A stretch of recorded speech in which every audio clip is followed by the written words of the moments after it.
It's time for Twig This Week in Google. Jeff and Gina are here. We're going to talk about all sorts of stuff. David Karp of Tumblr interviewing the president and not wearing a tie. The new Google acquisition, they're going to have satellites, just $500 million. It costs nothing. And why they may be buying Songza. Hint, it's to stick it to Apple. It's all coming up next on Twig. Netcasts you love. From people you trust. This is Twig. Bandwidth for This Week in Google is provided by Cachefly. CACHEFLY.com. This is Twig, This Week in Google, episode 253, recorded June 11th, 2014. HODOR! This Week in Google is brought to you by 99 Designs, the world's largest graphic design marketplace. 99 Designs connects businesses seeking quality, affordable designs with a community of more than 300,000 graphic designers. Visit 99designs.com/twig to receive a free Power Pack upgrade valued at $99. It's time for Twig, This Week in Google, the show that covers Google, the Googleverse, the cloud, the Twitter, the Facebook, and all that jazz. Gina Trapani is here from thinkup.com. Hi, Gina. Hello. Good to be here. Now with layered hair. You look like an Indian princess now. Oh, thank you. Yes. I got to get ready for I.O. It's close. I can't look like a work-at-homer. No. Got to get some look pants. like somebody who goes outside. Yeah. Also, Jeff Jarvis. He is here, too. He's a professor of journalism, City University of New York, the author of What Would Google Do in Private Parts, and a blogger at buzzmachine.com. We talk and I'm Google still pink. Each week. Yeah, well, you're home. Gina's glamorous. I'm pink. You're pink. Jeff and I are the gray hairs. We have to have a young, attractive woman. Oh, he's green now. Oh, With that's envy good. of Gina. Yeah. Ooh, getting Avatar-like there. I like that. Yow. Somebody just sent me a link for an Android beer dispenser. I don't know. I don't know how useful that will be. Oh, Android smart home. yeah, running. It looks like a Galaxy Note maybe in there, and look at that. Nice. What? I actually believe that's rather old. I think that's a Moto Zoom in there. Oh, it is a Zoom. Wow, yeah. I actually think I've it seen says that Motorola for a long on time. it. Yeah. Wow. We've exhumed the Zoom. Well, that's the only good use for a Motorola Zoom. Exhume. Dispensing beer.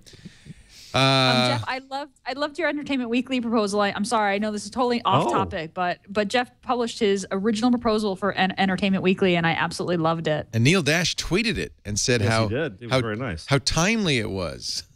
There's a woman named Anne Helen Peterson who published on The All, this unbelievably long, I can't imagine anyone else would care, but a lot of people do, piece on the tortured, synergy-ridden life of Entertainment Weekly.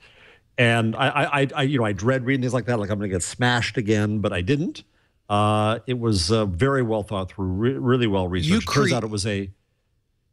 I would say it was going to be a chapter of her dissertation, so she actually, probably had footnotes. She wrote a dissertation on Entertainment Week, the history of Entertainment Weekly. On gossip. She wrote on gossip. a PhD in gossip. Oh, what a and great celebrity. subject! Yeah. And so she had a chapter evidently on EW, and she published it. Whether it was part of the dissertation or not, I don't know, but I read it with fascination, and it inspired me to scan and put up my original proposal for EW, and at the end of the scan is the rejection that it received.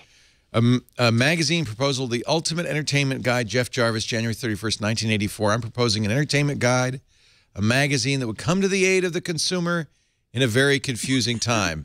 As Anil Dash pointed out, this was about the same time Michael Jackson's hair caught on fire in the Pepsi commercial. Yeah. Today, that's one of the confusion sources. Today, there's simply too much to choose from. Movies, network TV, cable TV, satellite TV. These new thing is called video cassettes. Video cassettes offering... I know, cassette tapes and VCRs. They were so Yeah, confused. I know. It's 1984, remember. Music on radio, on records, on cassettes, and now, he says, on compact discs. Compact discs. Wow. I remember At that's least about when I have- bought my first CD, actually. Right, At least I didn't have laser discs in there. And let's not forget books. I was trying to imagine you sitting at a typewriter, Jeff. I was like, wow, he typed this on a typewriter, No, I or think someone typed 84. it. No. That was typed probably on my Osborne 1 and my gigantic $2,300 neck printer. Yeah, but it is a typeface. It looks like it was an impact printer. It was an impact ball printer. The magazine was would done on review my- and give you stories about all this entertainment, concentrating on the programs rather than the people. See, now it says as opposed to the magazine I work for now. Did you work for people? I work for people. I have it up here, Chad. I don't know what you're looking at. It would also devote some, but far fewer pages to hardware, educating, advising readers, and so on. What to look for in a VCR. VCR. Should have added, and how to get rid of the damn flashing Blinking 12. 12. What's new in Flashing TV 12. Sets, yeah. That ages me. It'd be easy and cheap to start up, not too expensive, prone to solid growth. Why the time is right. This is very cool. I wish I had some of the early treatments I did for things like the site. I would love to have those. If you go down to the last 2 pages of that PDF are the rejection it received. By, who is BMG? Henry Grunwald, the then editor-in-chief of Time Inc. He said, thanks for sending me the Jarvis memorandum about the entertainment magazine. I'm afraid I'm not high on this. On the surface, it makes a lot of sense, but the rationale falls apart when you really look at it. The market for entertainment is so broad, I think it is difficult. He was wrong, by the way, but okay. Yeah. I think it's difficult, if not impossible, to create a single magazine or guide for it. For instance, the people who watch television are not necessarily the people who read books. That's the killer sentence. That was the killer sentence. People who watch TV don't read books. Even if one were to stick strictly to home entertainment, i.e. the tube, there would be lots of problems. We only know too well how difficult it is to provide cable listings. Cassette reviews? Hardly needed weekly. Perhaps not even monthly. I suspect people are satisfied with the handouts they get in video shops and the occasional reviews in other publications. Still, there could be something for the cassette market, but it might be more like a catalog than a magazine. Who is this nitwit? He was actually the brilliant, frightening Austrian editor-in-chief of Time Inc. Oh, so I should be doing this like you could do that in a German accent. Movie reviews, plenty of those everywhere. Besides, and this is a very minor issue, I doubt there really is a broad market for Jarvis's vision of opinionated and provocative reviews. I suspect the majority of moviegoers don't pay any attention to reviews. Oh, man, did he get that wrong? Wow. This is pre-Rotten Tomatoes. Is like the first thing I look at. Me too. It's like if it's not an 80 or better on Rotten Tomatoes, I go see it. News and gossip, there's plenty of that. No one needs news and gossip. Equipment? Well, that's quite a different matter. And unless you are an absolute electronic nut, you don't need to keep up with this regularly. Well, forget your company, fella. Who needs? There will never be more. You will buy one VCR and TV in your whole life. And that's 20 it. shows about all of this. Yeah. Of course, I could be wrong, but with so many other things going on, I would not. And did that kill it? That killed it for the rest of his regime. And then a new editor took charge, and he wanted to make his mark by starting a magazine. And a guy on the business side thought he had this idea on his own. And then someone said, no, Jarvis wrote this memo a couple years ago. Wait a minute, I have it here somewhere. It's in my files. And so it started 6 years after I proposed it. Wow. Like, is this what people did in 1984? They like typed out letters, and then 18 months later, they replied to one another by typing out a letter. You were too young to remember this, Gina, but yes. That's what it was. I was 9 years old in 84. And then a human being would come, would get the letter, would bring it to a facility where it would be routed by carrier pigeon. And then another human being would pick it up and deliver it to your door, ring the doorbell. Insane. I should have brought this home. I have it at the office. We made a bunch of covers. There's one prototype cover on my blog I put up of the Wonder Years. It's a wonder of that's nostalgia. That's a great cover. And we had to make other materials, some fake inside spreads and other things. That was made so we could make junk mail. And in the junk mail, we sent this out. This is now illegal to do. It's called dry testing. In the junk mail, we would send out and say, we have this new magazine called Entertainment Weekly. Would you like to buy it? Here's the deal. First 4 issues free, blah, blah, blah, blah, blah. And then we'd see how many people would come and send in the cards to order the magazine. Before you even had a magazine. Yeah, and then we would tell them, "Oops, we don't have a magazine. Here's People instead," which is all illegal now. Highly illegal. It's like minimum viable so. product, but with paper. It's awesome. Yeah. So somewhere there's a picture of like a coffee table with issues of fake Entertainment Weekly spread out, and a guy with a bowl of popcorn and a remote control and some videotapes, all in the junk mail. So we had to make that. Wow. I made one cover with Roseanne Barr and Murphy Brown. Yeah. And the cover billing was "Kiss Cosby Goodbye." Wow. And so you were trying to be provocative. Yeah, exactly. You know, the sassy woman kind of thing, right? Right. And so Cosby hated me because I have faxed hate mail from Cosby. I actually adore Bill Cosby and love the show, but toward the end of his show, it got to be pretty preachy. It was time to move on. Yeah. I dared to say so. So he had it out to me. So he got a copy of the junk mail and had somebody, this is before Photoshop, had somebody remake it so it said "Kiss Jarvis Goodbye" when I left the magazine. Wow. Yeah. Wow. Sensitive much? Boy, he really didn't like you. Wow. No. This is fun. Bill Cosby. That's I read awesome. Entertainment Weekly. I loved Entertainment Weekly, actually. But it was a little bit it probably was too smart. Well, this long piece by Helen Peterson argued that the first critics were there to be too snarky. And I don't know that was the case, but we definitely got in trouble. This was the time when Time Inc. was going to merge at first with Paramount and then with Warner to become Time Warner. Oh. And so the way I suffered the synergy beast was that we were being too mean to Hollywood, which was their new industry. And they weren't so stupid as to say you're being mean to Warner Brothers, but they did. Right. Hollywood. One of the top editors, my conceit that I brought to the magazine was to have grades for reviews. That's what we did at People. That's what I did at People. Right. And so I did that at EW. And one of the top editors of Time Inc. sat down and calculated the grade point average of our grades every week to say that we're being too mean. And or maybe they're making too much junk. Yeah. Do you ever think that? That's my point. Yeah. So the movie critic at the time, Owen Gleiberman, gave a bad review to Pretty Woman, and this sent them into a fit of apoplexy because clearly he was wrong because at the box office said people like it. Huge movie. So you're wrong. Yeah. You're wrong. That's why we have Rotten Tomatoes. Yep, exactly. So now you can separate the critics from the people. So thank you for that little jaunt down the lane. I love it. Yeah, really fun. Cool. I've got a box of files like that downstairs. Good. Start one by every week. Release another. Yeah, I should original document. Memos. Yeah. There was another one more. So the first design in the magazine was cluttered and was a mess, and I had to defend it at the time. But the truth was, it was a mess. And we did a very fast redesign within 15 weeks. But I remember that one of the top editors of Time Inc. at the time said, "You're using this postmodern font." It was Caslon, which was the third font ever created, and there was this huge sculpture in the lobby of Time Inc.'s building of Caslon that was there. Yeah, medieval typographer. Little geek moment for postmodern. You postmodern. How funny. Well, is Entertainment Weekly still published? It is. You can still get it. Oh yeah, it is. Yeah. It almost died once.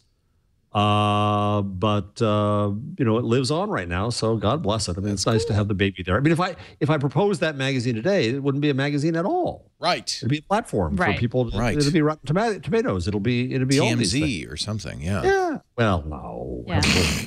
That. Jeez, Leo. EW.com. For a while, I was really into the iPad app, the EW Must List. It's basically just like top 10. Yeah. Top 10 books you should read, top 10 Remember shows, that. top 10 movies. That's what I liked about EW. You could see what you should read. Yeah. Yeah. I liked that. One of my favorite features, Joan Feeney, who was my number 2 throughout the launch, who was just a brilliant editor. She had a feature she called the Book Browser, where it was just the first paragraph of 8 new books out each week. That was it. Oh. I like that. That was cool. Now you can get Kindle. You can get the first chapter, and you're good to go. Yeah. So the first Google, issues of the magazine also had. Sorry, I'll stop now. No, don't stop. It had you got me going. You can't. Don't hold on. No, stop. It had a tear out hard card, which was perforated, bookmark size, so you could mark the shows that you wanted to watch, and you could cut them out and paste them onto your videotapes, because no one ever labeled their videotapes. Wow. Wow. I was That's ahead on incredible. technology, guys. Boy, I was right there at the cutting edge, Ugh. the perforated edge of technology. Ooh, yeah, not cutting, actually, more like abrading, the abrading So as you were edge. saying, Leo, Google? About Google. Sorry, about Google? sorry for I don't know. the What about detour Google? there. This is the pre-Kim Kardashian era of celebrity. It's changed a lot. It really has changed a lot. Well, all right, you keep me going here. So I was actually there at the cusp of when it changed. I remember Pat Ryan, my beloved mentor, editor of People magazine, who died recently. She screamed down the hall at me one day when the cover sales results came in, and she said, "TV's dead, Jarvis, dead." That was the TV guy. And it's because it used to be at People magazine, you know, Dallas is a top 10 show, put a Dallas cover on, it sells, boom, done. But then fragmentation came in, and so we weren't all trapped with the same 3 shows. Gina, you may think it was Exactly. cute that we got Network to watch Gilligan's Island. Network But when TV that's was all dead. you had. Yeah. It was hell. Yeah. Hell. And so suddenly, that's when People and company shifted to bodily fluids journalism, to death and scandals Right. and affairs and disease and all that, because it was the way to sell covers. That was where the opportunity for EW really came in, was to get back to the products, not the personalities. Okay, now I'll shut up. TV's dead, Jarvis. TV's dead. I like that. Google owns a satellite now, a $500 million purchase. A bunch of satellites, I think. Multiple satellites. $500 million for Skybox Imaging, which is a micro-satellite startup. Skybox, do they own their own satellites? I think they put up little satellites. They're yeah. little baby satellites. Yeah. And they have incredible, they are live HD from satellite. Wow, that's got to be the second very link there. expensive to Yeah. launch. The second link has a video. Yeah, here's the video from Skybox It's Imaging. not wildly compelling, but what it does is it shows that, you know, if you see like a plume coming out of a factory, you see the plume coming out and you can measure that plume to measure the output. There's all kinds of further data that come with richer imagery. Well, I think a lot of people look at Google, Google Earth and Google satellite imaging on the Google Maps and think it's live. I mean, we don't, but I think a lot of people do. I told the story before where we were Really, watching. Leo, it's not? Yeah, we were watching the chase, the manhunt for the Boston bomber, and Jennifer said, "Well, why can't they just check the Google satellite to see if he's in that boat?" Oh, wow. And But how far are we from that, really? Well, I mean, it looks apparently like not they so wanna get far. Yeah. Not so far. Very interesting. So The Germans are going to go nutsy on this. But here's the plume. Oh, yeah. Here's the plume. You can see the plume coming out of in real time. It looks like it's black and white. Seems like this would be for a spy. This would be a boon. Well, I'm imagining the spies have long had this. This is commercial ability now. Surely the spies have had this. We just don't know it. Well, now it'll be easier if you're a Civilization small-time of spy. You gear. just use Google Maps. Yeah. I mean, you really could sum up Google's whole business as consumerization of spy gear. Spy gear. You know, that's interesting, isn't it? That's an interesting That thing. is. Glass. That is. Yeah. Mm. Google Maps. Coming every soon private to you, investigator. the shoe phone. God, they must. I would love to know more about Skybox, like how much they've spent to get these up there, how many they have. They're not the only one even apparently doing this. There are How competitors. crowded is it up there? Yeah. Planet Labs makes satellites that are smaller than Skyboxes, so it could send more up, but the imagery isn't as good. Earthcast, spelled with URTH, a Vancouver competitor, offers high-resolution video imagery but has no satellites of its own. It uses the Russian end of the International Space Station. Wow. What an interest. So these are high-def, real-time videos. Does this have any relation to? There's mention of the cloud. Is this also a communications purchase? And no, it seems like this is about creating data from images. So raw imagery created by satellite cameras can be hard to decode and process for non-experts. So Skybox hopes to sell information, not imagery. So it seems like what Skybox is going to do is they're going to tell you, you know, how many people are online at the Shake Shack, or how full the Walmart parking lot is, or like how many shipping containers are in that port. You know, kind of live. It sounds like that's what they're trying to do, which is. Just those examples, Gina. If you counted the Walmart parking lot before Christmas, what do you know about the economy? If you count the shipping containers, that's hugely valuable. That kind of stuff. Jesus. Wall Street alone would pay billions for that. Plus, you have the ability to recognize what a shipping container looks like.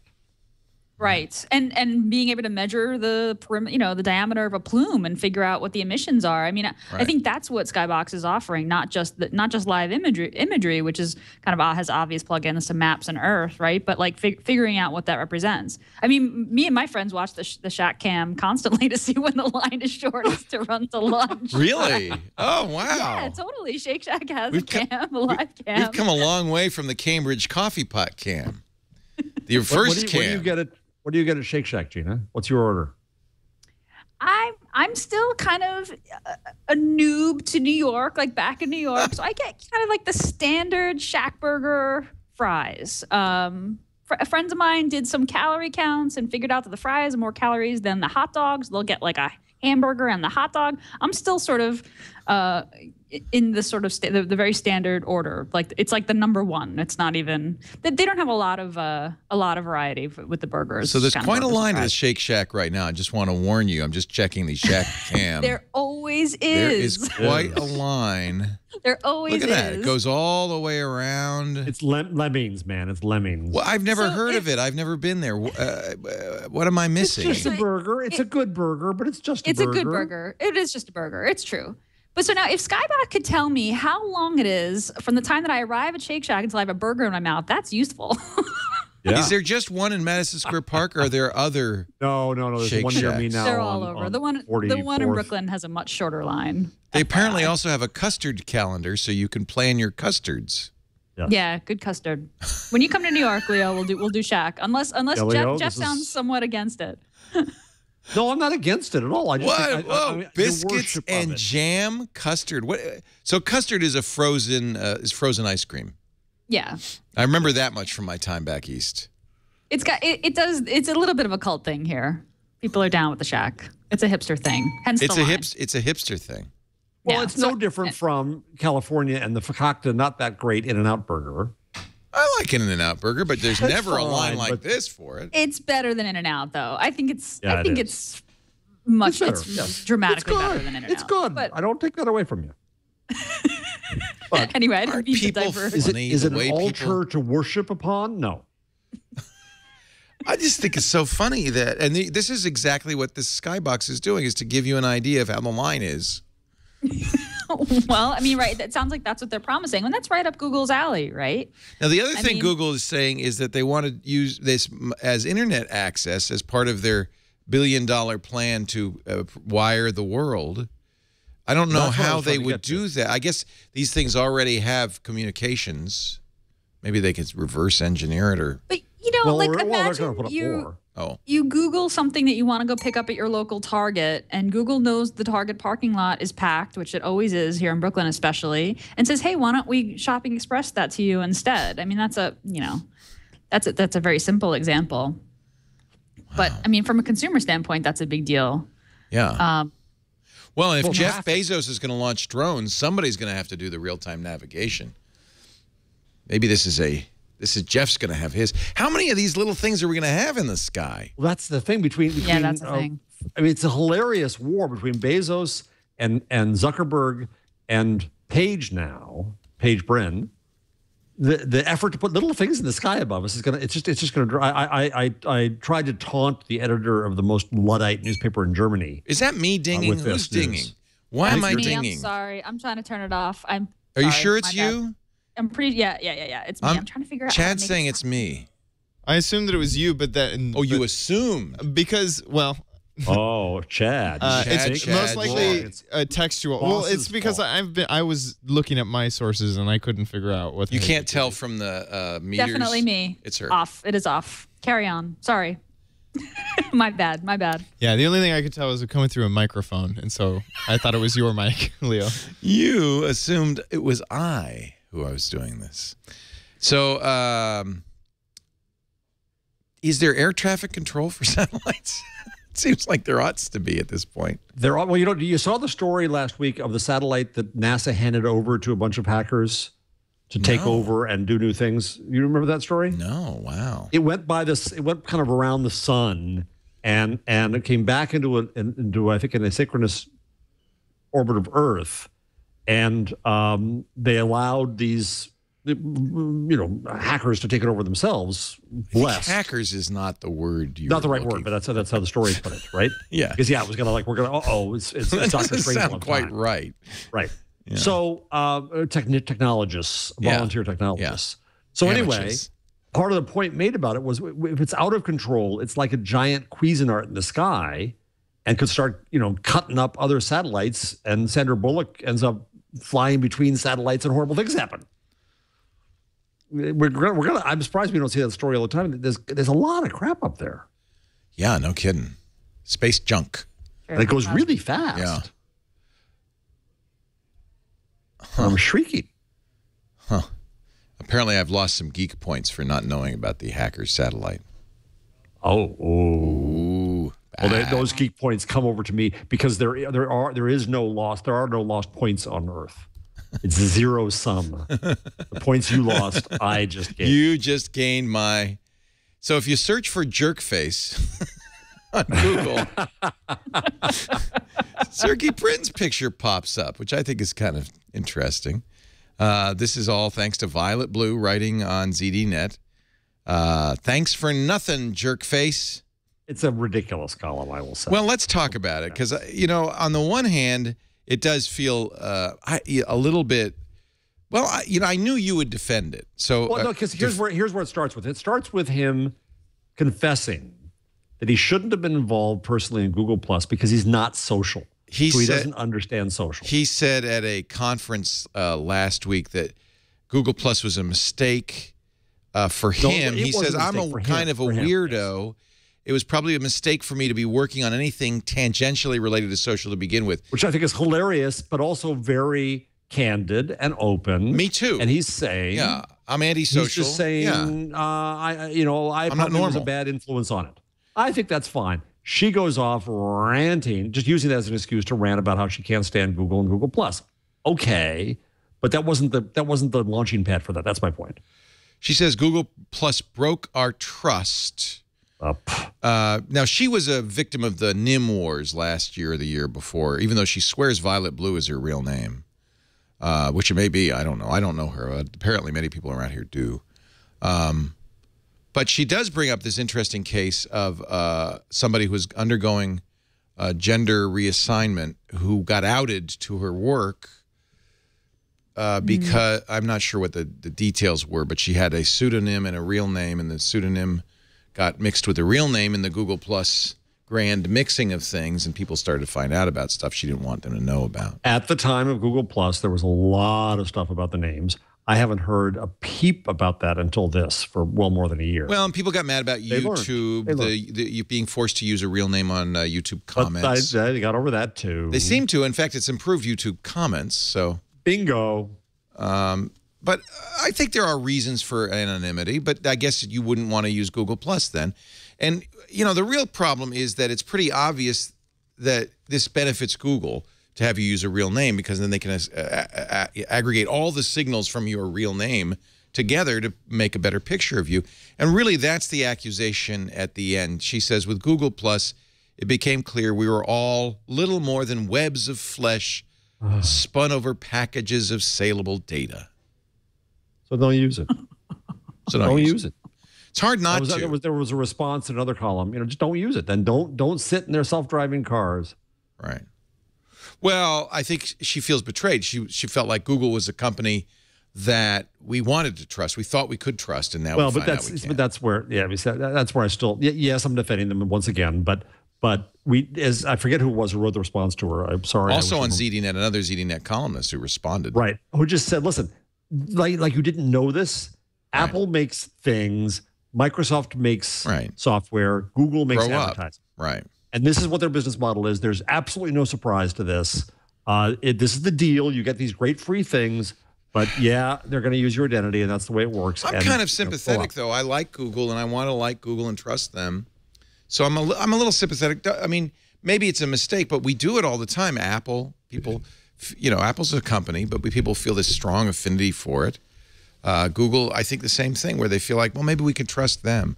So what you're saying, Jeff, is grow up. You shouldn't have trusted them in the first place. Well, I'm quoting that guy who said it. But I'm agreeing. Yeah. Okay. Google is as Google does was his response. It's Jason Perlow.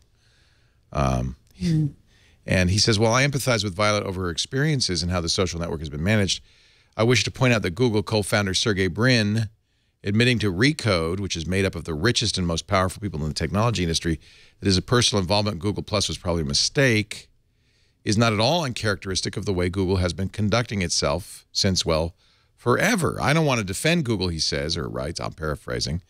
I work for one of its competitors. I don't agree with many of the things they do.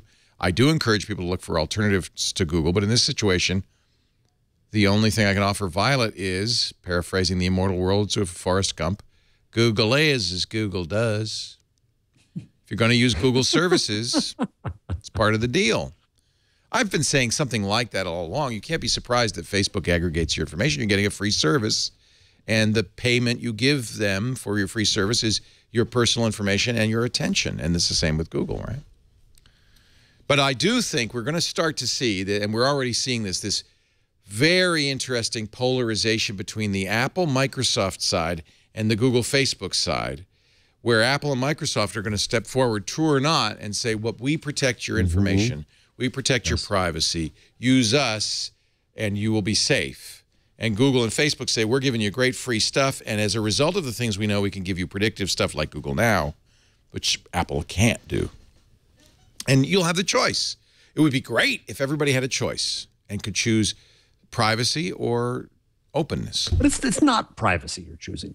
It's that's the misnomer that I go nuts upon. You subscribe to a newspaper and they know your address, so they get it to you, and they used you to target certain ads to you, and ever thus.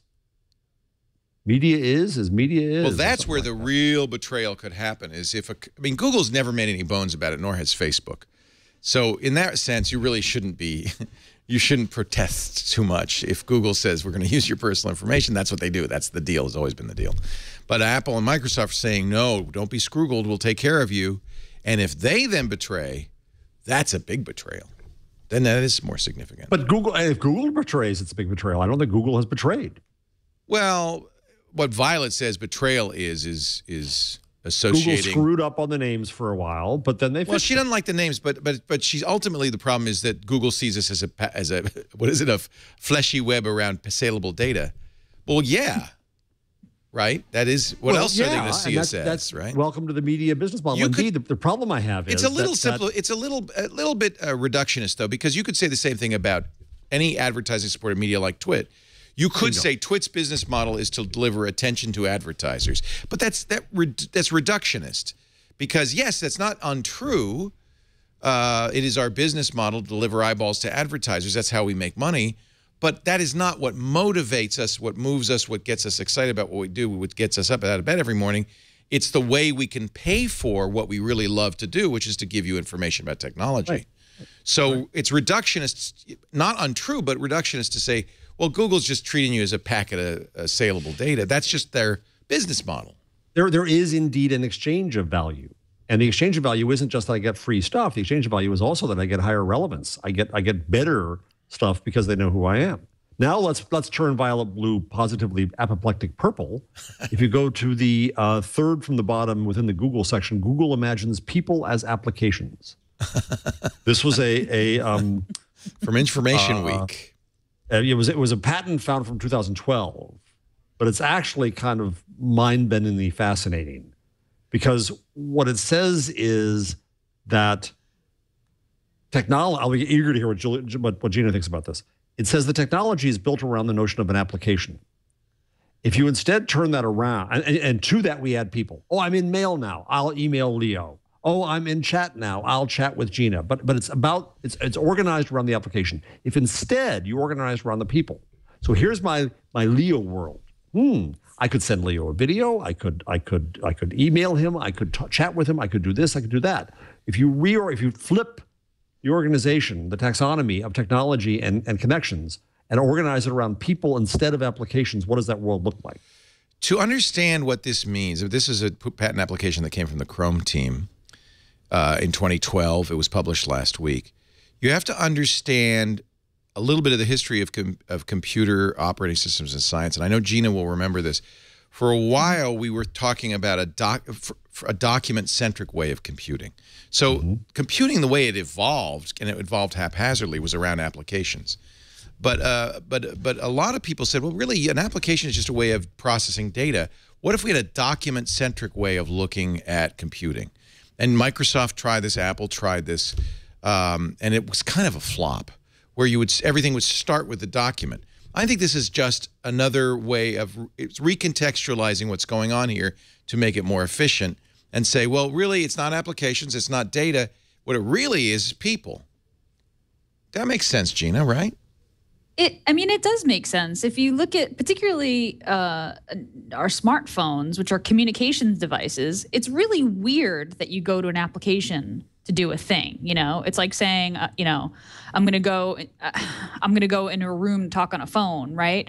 It makes sense that a communication device would be people centric, right? I want to communicate with a person. I want to communicate with mom. Here are my ways of doing it: phone, Here email, are the ways I can do it. messaging. Right, exactly. Yeah. Which Hangout starts to do very badly when I start to see the thinking behind Hangout. But that's the thinking. Yeah. Right. I mean, that's the thinking behind Google Plus, right? I mean, Google Plus is about people. That's what profiles are about, this kind of unified thing where, it's built to your contacts in Gmail. I mean, now if I go to a person's profile, I see, their website and all the different ways to get to them or whatever. I mean, and Facebook, this is what Facebook, I think, attempts to do. And I think Facebook actually does this pretty well. I mean, yes, the news feed is a core component of the Facebook experience, but Facebook is about people, I think, in a way that no other app is, even kind of including Twitter. I think Twitter is still about tweets. I think that it makes sense. This article is totally stupid. It's whether the guy is kind of clueless or doesn't really understand what we're thinking of. The developers thinking at this level. He's saying, oh, it's like people as corporations. It's people are applications. It's some huge just privacy another organizational schema. It's not. It's noun-centric computing. The guy is either probably doesn't come from a background of technology or a developer background, and is really maybe willfully, maybe just he's been writing about business and technology since 1996. Well, he ought to know better because this is just a willful misunderstanding, I guess. Yeah. The patent application says contacts may call upon applications for handling email, chat, voice calling, text, video, file sharing, and social network posting. In other words, make that center around the person, not around the application. So, for example, they say, this is in the patent filing, a user may select a file from his or her documents, drag the file to an icon representing the contact, the person, and then the user may drop the file onto the icon, which may cause the file to automatically be shared to the contact represented by the icon. That's, I think, just like document-centric model going back 10 years. It's people-centric. We're thinking about how we use computers. And frankly, this makes a lot of sense. But even if it doesn't, it's not some nefarious plot to turn. But this is my point back to Violet Blue. This is exactly my point, is that for media, for technology, I want a people-centered world rather than application-centered world. That makes sense. That makes perfect sense. But when Google says something like this, people are going to twist this around and say, "Oh my God, they're stealing your soul. They're violating you." No, they're just trying to organize services around you as a person, and we need to do more of that. But every time we try to do that, every time it's perhaps badly expressed by the technology or media company, and then it cues the techno panic people, then we're going to end up worse off because we're not people-centered. I say media has to become a lot more people-centered. We have to know a lot more about people to give them greater relevance. Technology companies should know you better so they can serve you better. But it's going to trigger these techno-panics every time. Yeah, I mean, I think the thing about people-centric technology is that people vary wildly in, who they are and what their past was like and what they're comfortable with. And I think that Violet's, article comes from a place of, I think that she represents a group of people like folks who get, who have gender transition surgery done. I mean, that's a small number of people relative to the whole population, but those are folks who, are less comfortable with the possibility that a software bug is going to out them to the world. And we've had this conversation before. I think Buzz. Right. I mean, right. Yeah. Buzz, accidentally releases the location of a, victim of, domestic abuse, location to her abuser. Like these are situations that this isn't everybody, right? I don't think that, and Jeff, we've talked about this before. We shouldn't assume that everybody has something, has something to hide that could really, could change their life. But lots of people are really different, and I think it's really hard when you design software. And I know this firsthand. You design for the majority, right? And especially in Google's world, the majority is, very, very privileged, smart, intellectual folks who are, very well off and have a certain kind of life in a certain kind of country and whatever, and a certain kind of culture. And I think it's a tough problem. But Gina, what I'm saying is, it's not just about being public. Right? Part of the structure of being people-centric, for example, should be, and this is what I said to Google when I went out there to talk to the privacy group, part of it should be doing a far, far, far better job of giving each individual control over how they manage what they have and what they get out of it and what the deal is. So being people-centric doesn't mean it's publicly so. It means that there's the opportunity for transactions, and the user has the key role in those transactions. And in some cases, that also means, by the way, a company may say to you, unless you tell me who you are, I ain't gonna let you in, right? If you don't use cookies, the New York Times doesn't let you use the site. That's a business right of theirs. If I don't pay the Wall Street Journal, they don't let me in. There are business rules that we can come up with on both sides of that transaction. A transaction requires two sides. But it also means that the user can say, and this goes to Doc Searle's efforts in what he calls vendor relationship management, the user should be able to manage the vendor and say, here's the condition that I put on you knowing me. I want better maps as a result, but I don't want you to ever sell that. And if you want my business, you have to give me the option to pay for it instead of giving me ads or whatever. User-centric doesn't mean user exposed. Right. I completely agree with you. I mean, giving people the control to say, this is what I'm comfortable giving you in order to do business with you, and the vendor saying, this is the bare minimum that you have to give me. Having that sort of transparency and control is really important. I mean, it also really complicates the user experience, and it's like a constant battle to make things really easy. I mean, most app makers just want to onboard people really quickly. We're sort of having this conversation last night on All About Android. We were talking about the Android permissions model, and how, when you install an app, you can have this long list of permissions, and you're just like, if I accept, fine. I just want the app. Just let me do the thing. And I think that explaining those things, it's a big challenge. It's a challenge around education, and it's a challenge around settings and control and understanding on both sides, and empathy on both sides. Good. Sorry, I was just dealing with a troll. Yeah, we've been trolled a lot lately. I hate trolls. Google is in talks. So Apple bought Beats for $3 billion. I know, I'm never going to let this go. For which about $500 million was the streaming music service Beats, and about $2.5 billion were the headphones, which, according to some, are actually a money-losing business. Google's in talks to buy another streaming music company, which arguably I think has an interesting. I listen to Songza all the time, for a mere $15 million. And what's interesting is Beats has 250,000 users. Songza, which has been around for 6 years, has 5.5 million users. Now, Songza has no business model at all. In fact, I don't know how they've survived all this time. It's absolutely free. It's kind of like Pandora. If they take the money, it's probably because they can't figure out how to monetize. There's no ads on it. There's no cost to it. The way songs will work is it's curated. So you say there's a concierge service, and you could say, I want music for a Wednesday afternoon. And they say, okay, you want cool jazz. They give you choices. And then cooking music. Yeah, you could say cooking music, and then they'll give you more choice, and then it narrows down. It's actually a great service. I love Songza. You've never heard of it, either of you, huh? No. I've heard of it. I just haven't tried it. I use it. Dancing in the kitchen. Yeah. Are you looking at Songza right now? Because that's the kind of thing they say. Yes, I am. So here's Songza. It's at songza.com. They do have ads on the website. So it's Wednesday afternoon. Play music for brand new music, boosting your energy, working in an office, working no lyrics, going to Bonnaroo, which is Oh yeah, we wrote this up on Lifehacker a long time ago. I remember this now. I love this service. There's so many music apps. Yeah, no, this is a really cool take. I listen all the time. So here I drilled down on no lyrics to classical, essential classical for studying, essential waltzes, and it just plays.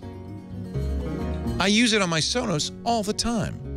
It's kind of like Pandora, but it's mood-based instead of artist-based. Right.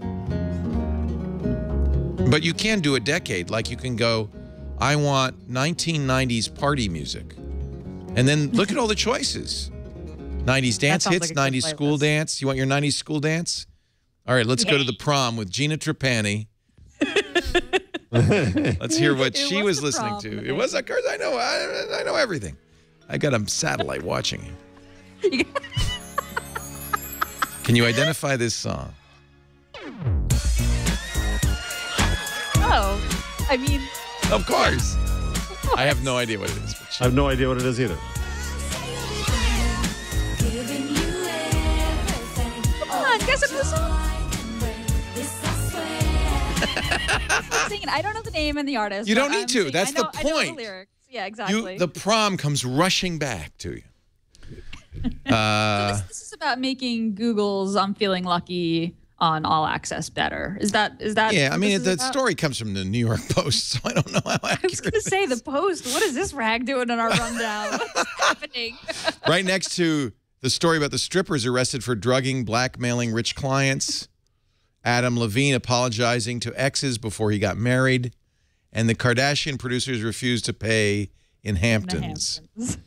The big three stories, and this. Google is around.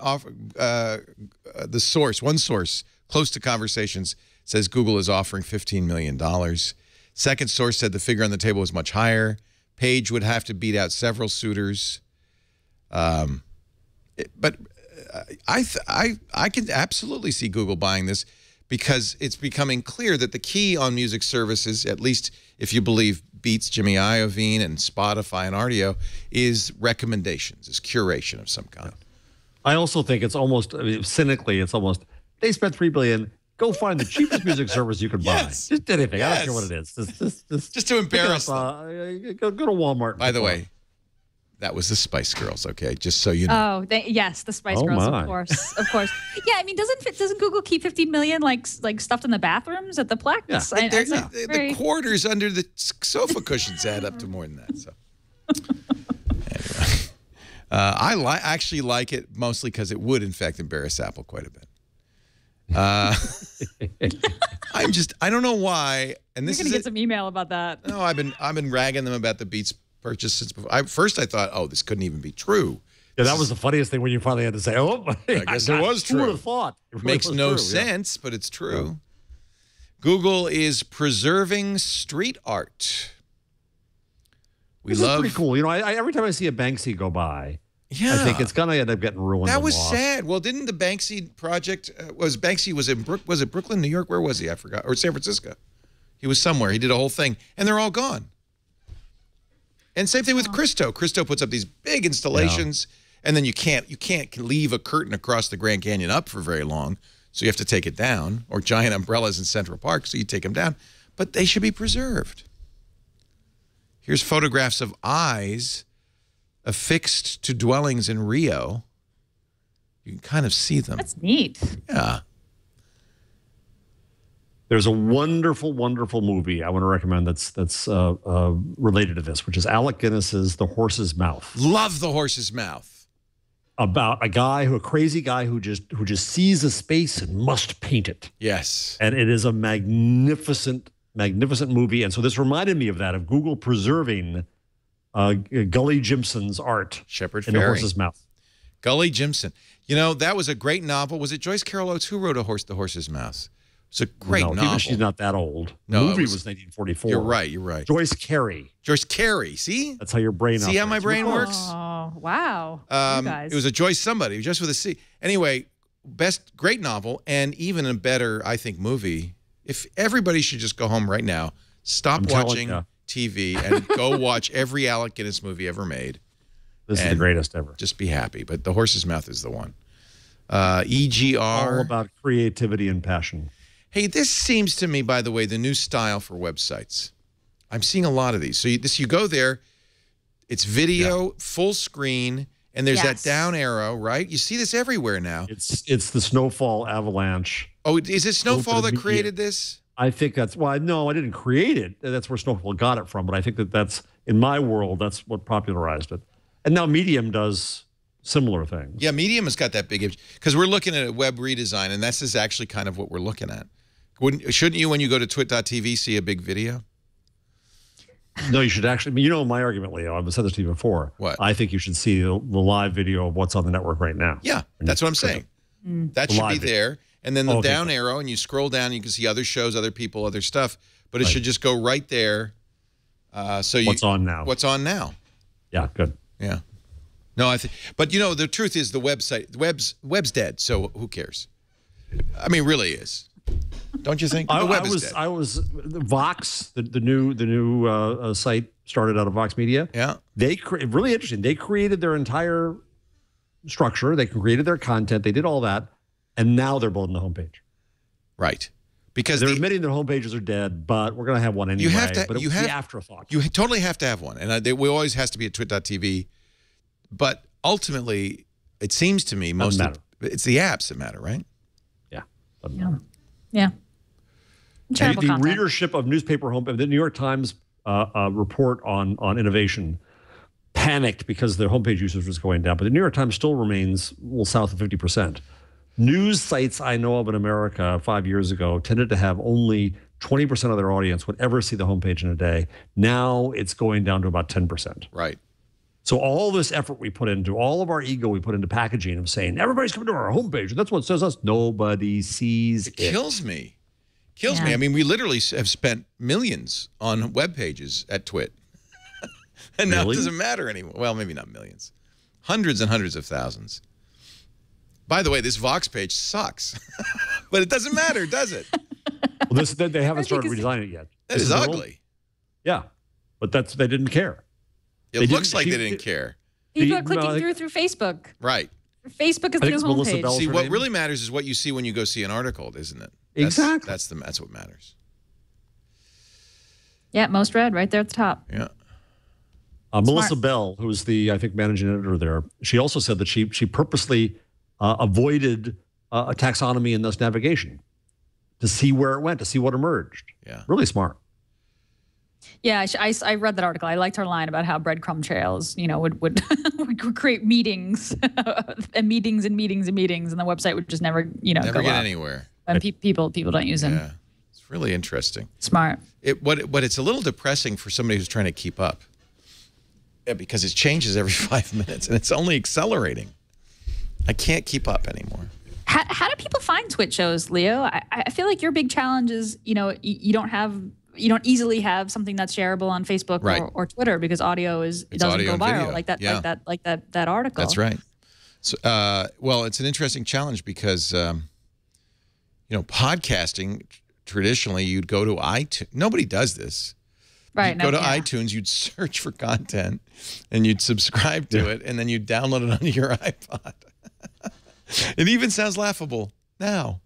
So that's ridiculous. I think that the audience can mark a couple things. One, the audience should be able to mark the good spots. And then that good spot should be shareable directly. I mean, technology is obviously there. You can say, start at time code, in our case, 4 hours, 23 minutes, and 14 seconds.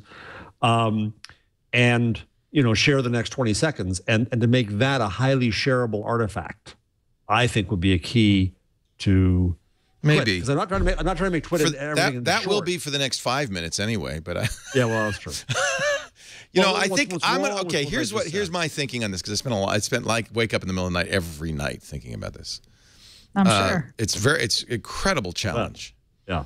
And I know why we succeed and have survived so far is people like the people, and they enjoy the content, and then they tell other people, and they actually actively, our audience actively proselytizes. It's the only way. And a lot of people, what we want to provide is a lot of entry points so that you could say, well, you can go to live.twit.tv or go to twit.tv or you could download the shows. But I think ultimately the best thing for us is going to be to have an app on every platform that says Twit. And the proselytization, because the process is going to be, oh, have you heard about Twit? No. Oh, it's a really great place to get tech news and some information. And boy, they got Jeff and Gina. They're great. You love them. You should watch Twig. Then the next step would be to get the app. Put that on there. And then now Discovery's great because the app has all the shows, lots of information. We can do featuring, and we can help you discover once you get the app. So the key, and I think that the proselytization process would naturally lead to the app. So that's why what we've decided is we've really got to focus on apps. But you still have to have all these other entry points. You still have to be on iTunes. You still have to have a website. But I think the app is really the key. My dream interface to Twit is Google Now saying to me, you search for TrueCrypt. Here's a new episode of Security Now where Steve and Leo talked about it at this time code.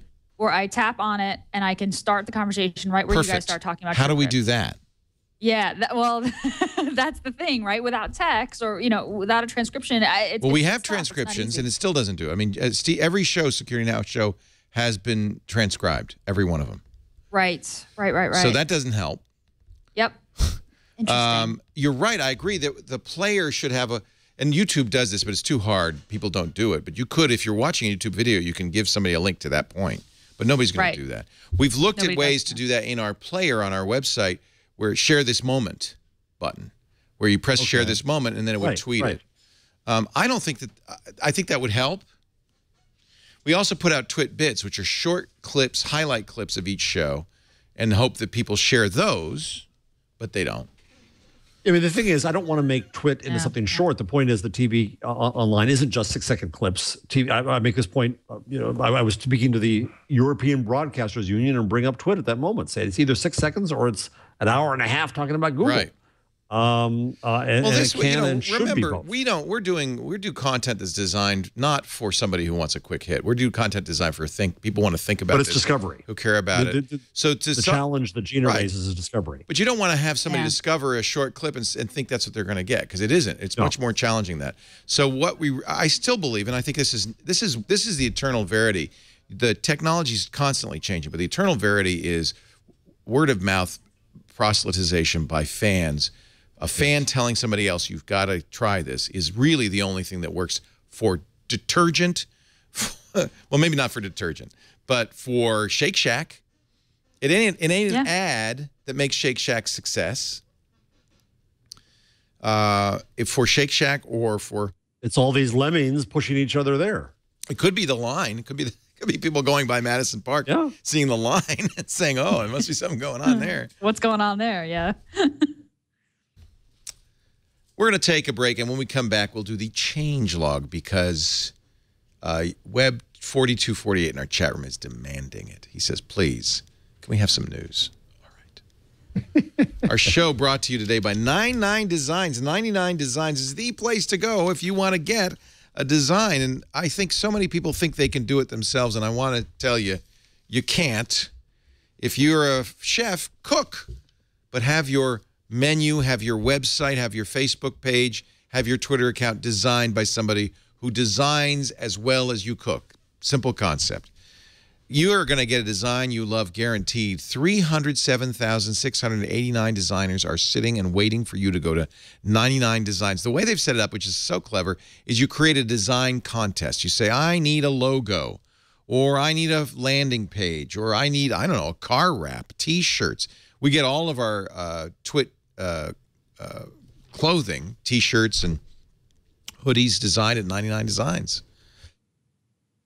We've had such great results. In fact, when we've put up contests, we get usually so many good designs that we'll say, last time we picked 5 of them and said, we're buying all of them. So what you do is you create the contest, a design brief on 99 Designs. You share the info about your brand with the community of designers. They decide, yeah, I'd like to try this one.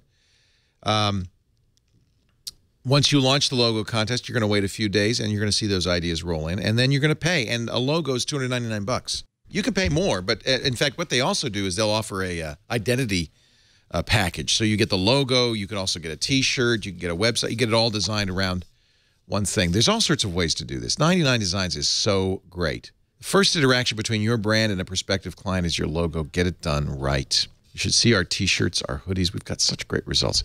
Here's what you do. Go to 99designs.com/twig, and you'll get a $99 power pack of services for free. Power Pack gives you more designer time and attention. They'll bold, highlight, and feature your design project in their marketplace. You'll get nearly twice as many designs. 99designs.com/twig. Thank you. I do have water. I'm drinking it, but thank you. I had walnuts in my lunch, and now I'm having them in my throat. 99designs.com/twig. Ladies and gentlemen, play the trombone. It's time for the changelog. The Google changelog. Gina Trapani tells us what's new at the Goog. Google has released its official app for Google I/O, which is 2 Wednesdays from now. 2 Wednesdays from now, I'm going to be sitting next to you guys at that table in the studio. I'm very, very excited. But this app isn't just for people who are actually attending I/O. This is useful actually for anyone who's interested in the I/O content. It's a free Android app. It lets you browse the conference agenda and add sessions to your schedule, and you get reminder notifications as they start. You can watch live streams through the app for not just the keynote, but for sessions, and you can watch videos of previously recorded sessions. Of course, Leo's going to be doing live coverage of the keynote there in the Twitch studio, so you should probably be watching the Twitch stream. But just in case you want to see what Google's official session schedule is, you check out the app. It is up in the Play Store now. I'm not finding it, Gina. I'm not finding it. Look at that. The Play Store has this weird thing where the search doesn't catch up. That there are new releases, and it takes a little bit for the search to catch up. Yeah. If you there's a 9 to 5 Google article that links directly to the Play Store. There it page. Is. Number 8 in the list. Yeah. Well, they'll fix that. They've actually open sourced this app. I'm not sure if they have done that this year, or if this is an iteration on the open source version of the app. Some good news for Chrome OS users. This is for you, Jeff. Two really good updates. First, the Google Plus Photos app for Chrome OS now automatically uploads photos from your SD card to a private Google Plus folder, even when the app is closed. So this is similar to how the instant upload works in the Android and iOS apps for Google Plus. So if you got a Chromebook, pop a SD card, download photos into your Chromebook. Your photos get automatically backed up. I've been able to do that for a cloud. couple months on the Pixel. Oh, cool. Very cool. Yeah, this appears to be it's a Google Plus photo app for Chrome OS. So I think it's a Chrome app, but so it was happening in the background even when the app was closed. That actually interesting. Well, there is no such thing as being closed on a Chromebook, yes. Right? No. Right. Oh, cool. All right. So maybe this isn't new news. So they extended it then. Yes, it works really well. The only issue is Jarvis complained here. With 2 accounts, I now have to have 2 different sign-ins so I can have the photos go to my Google Plus, which is different from my apps account. Right. I've got to figure out how to just be done with that. But yeah, it's a merge the two. So and it's a private folder by default, right? So it doesn't get shared unless you share. It's like the way instant upload works. Right. That's true. That's true. But I'm going to go to my grave. I'm going to have 2 gravestones. One is my app's gravestone, and one is my Gmail gravestone. While the rest of the world tries to separate their identities, Jarvis really wants to combine them. Yes. So let's see what we can do, folks.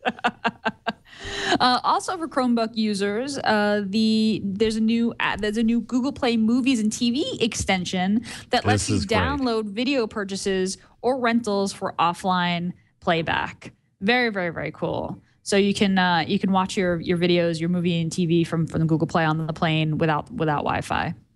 I load up on my Nexus 7 like crazy. Now I can also be on here. And by the way, Orphan Black, folks. Oh, yeah? Is it good? It's a BBC America show, yeah. It's interesting. They're in the 2nd season now. It's interesting. One actress, one woman plays like kind of an infinite number of characters. They're clones. Like Dollhouse, basically, or sort of. Not Battlestar. exactly. Yeah, I've seen the ads for it in the subway. I'll check it out. Yeah, it's good. It's really good. All right. Really good. 2 Google Now updates. Google Now will now wake you up before your bus or train stop. If you use Google Now while you're using public transportation, the app could offer the option to set an alarm to wake you when you arrive at a saved location, like home or work. So this an alarm will estimate where and when you should exit your train, bus, or other form of public transportation. Google will suggest an alarm, and users can tap the clock icon once to set it. So Google Now becoming ever more telepathic. Google Now also adds a call button to call me reminder cards. So if you say to Google Now, remind me to call Home Depot, for example, this is the example on Android Police, the reminder will pop up, and not only will it say, hey, remind me again in an hour, if Google recognizes that you said Home Depot and recognizes that this is a store, they can show you, they can get a phone number for you. There will be a button that you can tap, one tap call the nearest Home Depot. This doesn't work if you say something that Google doesn't recognize, but does work for things that it does. I'm not sure if it actually works for your contacts. The only example Android Police used was Home Depot, was a store. Google Travel Search now has an I'm feeling lucky inspiration feature. So if you go to google.com/flights, you can enter a region of the world that you'd like to visit as your destination, and Flights will show you the most popular destinations for that region. You can see photos of top attractions and how the price fluctuates by seasonality. And if you're feeling adventurous, you can try the I'm feeling lucky button, and Google Flights, a travel search, will suggest destinations you might like to visit. Wow. Where's it telling you to go, Leo? Yeah, where is it telling you to go? So how do I do that? I go to Now. Do I have to search for something or ask for something, or? If you go to google.com/flights. So. Oh, okay. So I'll do that on the phone. Or no? I'm looking for it here on this page, and I don't see it yet. So it's on the web. Yeah. Destinations for you. Learn more. Yeah, where is this? I am feeling lucky button. Destination for you. Learn more. So these are places. Well, these are all places it's proposing. Tokyo, London. These destinations suggested based on information from your Google account, including your recent activity and web history. It wants me to go to Edmonton. I don't know why. Okay, so if you click on the map, the expand map button. Yeah. There's an I'm feeling lucky. Oh, there it is. Okay, let's click it. Let's see. Oh, okay. It says I should go to Seattle. No. It says I should go to Miami. Oh, Frankfurt. Seattle. Maybe because I just did Windows Weekly. Huh. Oh, maybe. Miami's $377. Not bad. You know what? It's also showing how cheap it is to go to Seattle right now. It's like this is the best time of the year to go to Seattle. I just keep hitting it. It's kind of fun to do that. Oh, you get other stuff? Let's see. Where else? Oh, yeah, Las Vegas. Also a good time to go to Vegas. Copenhagen. Let's go to London. A good time to go to London. Interesting. It also shows you a price time chart. Yeah. That's what I'm hovering over. So you could see, for instance, I'm going to Hawaii. This is a good time to go to Hawaii. Manhattan, Kansas. No Google. What? No. What? No. It's telling you to go to Manhattan, Kansas? Well, it knows that I have Kansas relatives, maybe. Oh, wow. I don't know. I'm just no. Oh, Beijing. Let's go. $1,647. Now, is that round trip or one way? That'd be a bummer if it's... Oh, no, it's round trip. Good deal. This is pretty cool. This is really kind of fun. Yeah. All right, I want to go to Tokyo. I want that. So if I click it, do I get that flight? Show all right, flights. So there's only so many. I just cycled back. So it's giving me like eight places, and then it cycles. So 1467 round trip, but I have to leave on Thursday and return on Monday. That's a little tough. Wow. That's on... well, honey, Google told me to go there. That's a one-stop. San Francisco I got Manhattan, to Narita. Kansas, too. What's up with that? Wait a minute. Okay, now we know there's something going on. What is the airport for Manhattan, Kansas? Is it confused about Manhattan? It feels that way, right? Yeah. MHK, Manhattan, MHK, Kansas. Manhattan. Is there a nonstop, or do you have to go through Edmonton? One stop through... I love the image that they chose. Here's a lumberjack. That's Paul Bunyan, my friend. Do not mock him. Look for Babe the Blue Ox right next. Huh. It is a one-stop. Where do we stop? Well, you can choose. Dallas, Fort Worth. So we have to go to Dallas, and then we go from Dallas to Manhattan, Kansas. But it should give you more information. Like, why would you go to Manhattan, Kansas? Right. To see Babe the Blue Ox. Why else? Because it's a good deal right now. You got Manhattan too. Deal. That's so strange. So Chad got it. Well, I searched for it. Oh, you searched for it. All right.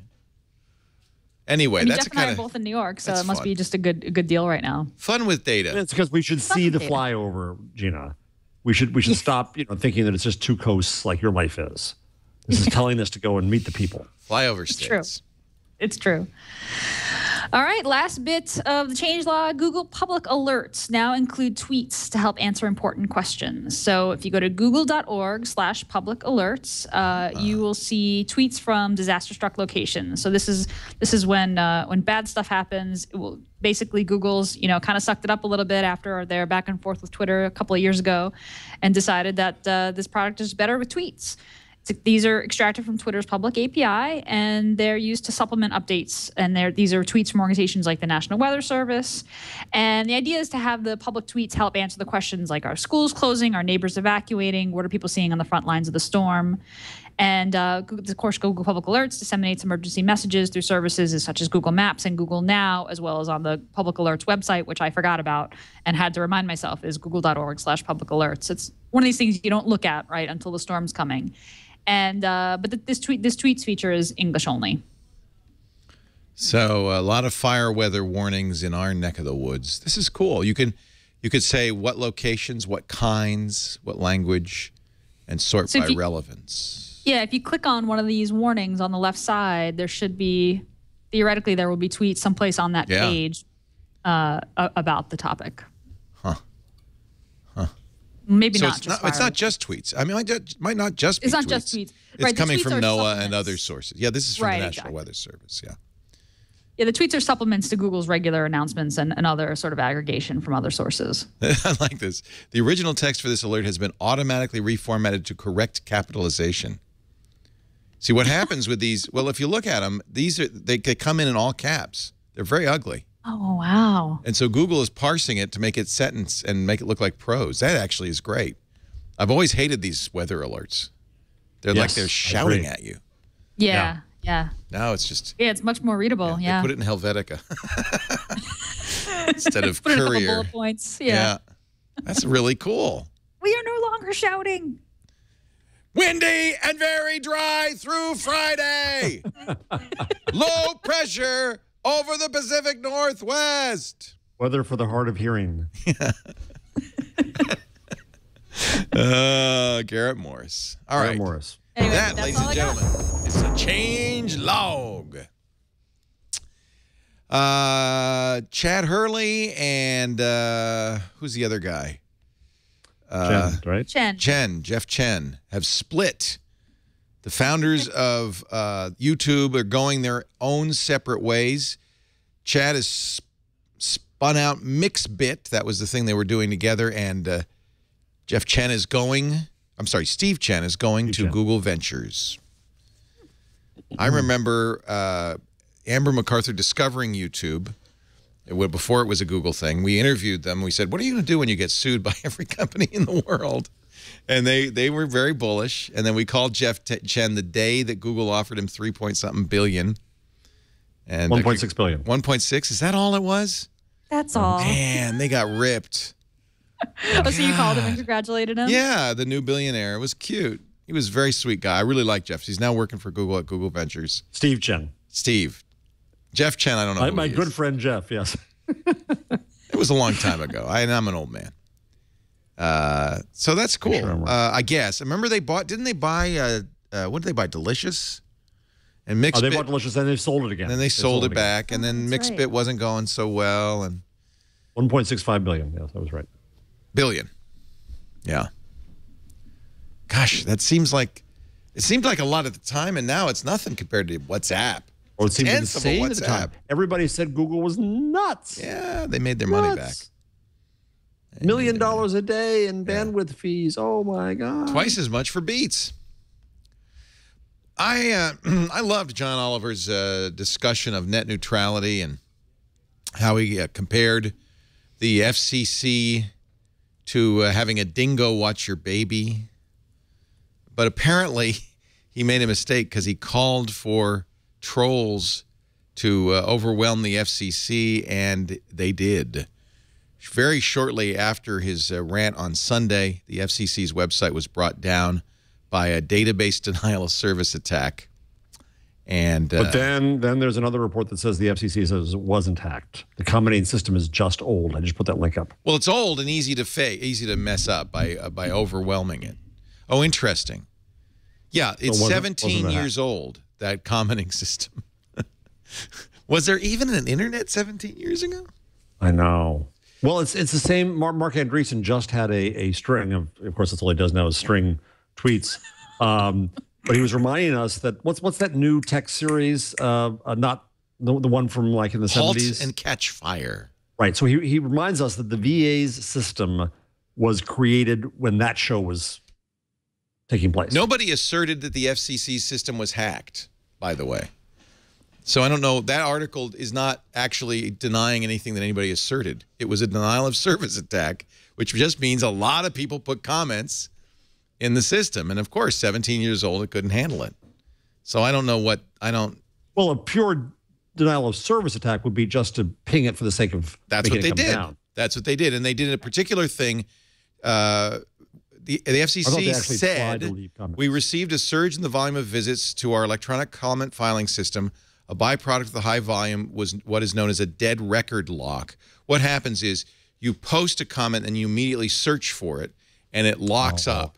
And that's not a hack. It's a denial of service. And I don't know if that second article denying that it was a hack is actually meaningful because nobody asserted it was a hack. The Verge is, I guess the FCC said, no, we weren't hacked, but it was a denial of service attack. It's a 17-year-old system. 17 years old, jeez. And I think, according to an article on Motherboard, insiders, a sustained effort from attackers brought the site down. But it is not a hack. It's just, this is the Motherboard article, which I think is an accurate article. It was written yesterday, and it describes the database denial of service. Nobody's denying that. So be careful if you ask trolls to troll, they may. Trolls be trolls. Trolls be trolls. Actually, I'm sure John Oliver loves it that happened. Oh, God, yeah. Probably not the best way to influence the FCC, however. Well, but he was also just saying, people, go leave comments there. The troll part was a joke. Right. But it was a sincere effort to say, go tell them what you think. Well, the problem is because of the database denial of service, nobody could leave a comment. Yeah. So it kind of had the wrong impact. My favorite movie theater in the world, yours too, Chad, the Alamo Drafthouse in beautiful Austin, Texas. Jerks. I love them even more now. They're jerks. They're banning Google Glass. They're Luddite jerks. You know, it's funny because I was reading this article and I kind of had the first impression of, that Jeff did is they're just being jerks. They're just trying to jump on the glass bandwagon. But looking at it a little bit closer, it seems, I mean, they ban cell phones too. Right. I mean, they just don't want you can wear your glass into the theater. You can continue to wear it while the lights are up, while you're ordering your tacos and your beer. You can while you're eating, but as soon as the lights dim, you have to take off your glass. That's not. What if they're your glasses, jerks? Oh. They're my glasses. Well, maybe turn them off. It seemed like for them to be my glasses. You don't want them turning on. They serve tacos while you watch movies? Oh, yeah. It's the best place in the world. In fact, that's more disruptive than the phones. I don't want to hear crunching. No, they're soft tacos. More disruptive. No, they're soft tacos. Oh, all right. And they're very good.